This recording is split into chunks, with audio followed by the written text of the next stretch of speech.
సరసమైన రేట్లకు మందు మీకు సప్లై చేస్తానని చెప్పేటువంటి ఒక రాజకీయ నాయకుడు ఎక్కడన్నా ఎన్నికల మేనిఫెస్టోలో పెట్టినోండి ఏమన్నా చూసుంటావా? ఒక్కొక్కరి మీద 20 కేసులు 30 కేసులు పోలీసులు పెడుతున్నారంటారు.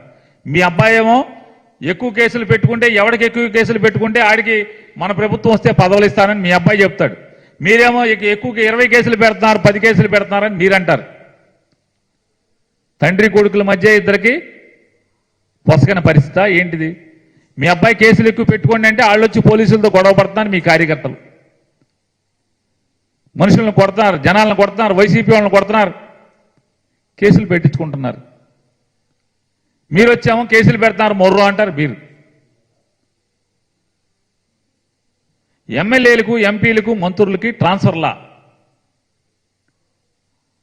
ఒక చోట పనికిరాని చెత్త మరొక ఊర్లో బంగారం అవుతుందా అని చెప్పి ఆయన మాట్లాడుతున్నాడు.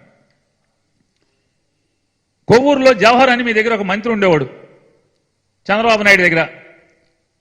ఆ మంత్రిని తెచ్చి తిరువూరు, కృష్ణా జిల్లా తిరువూరుకి ట్రాన్స్ఫర్ చేశారు 5 ఏళ్ల తర్వాత. మరి కొవ్వూరులో చెత్త ఇక్కడ పనికొస్తా పనికిరాదా అని ఎందుకు పెట్టావు? ఎందుకు ట్రాన్స్ఫర్ చేశావు? మీరు చేస్తేనేమో శ్రీరంగ నీతులు. చంద్రబాబు నాయుడు గారు మీరు మీ సొంతూరు చంద్రగిరి, మీరు చంద్రగిరిలో ఎమ్మెల్యే. చంద్రగిరి నుంచి మీరు కుప్పానికి ఎందుకు ట్రాన్స్ఫర్ అయ్యారు? చంద్రగిరిలో ఉన్న చెత్త కుప్పానికి వచ్చి బంగారం అవుద్దా?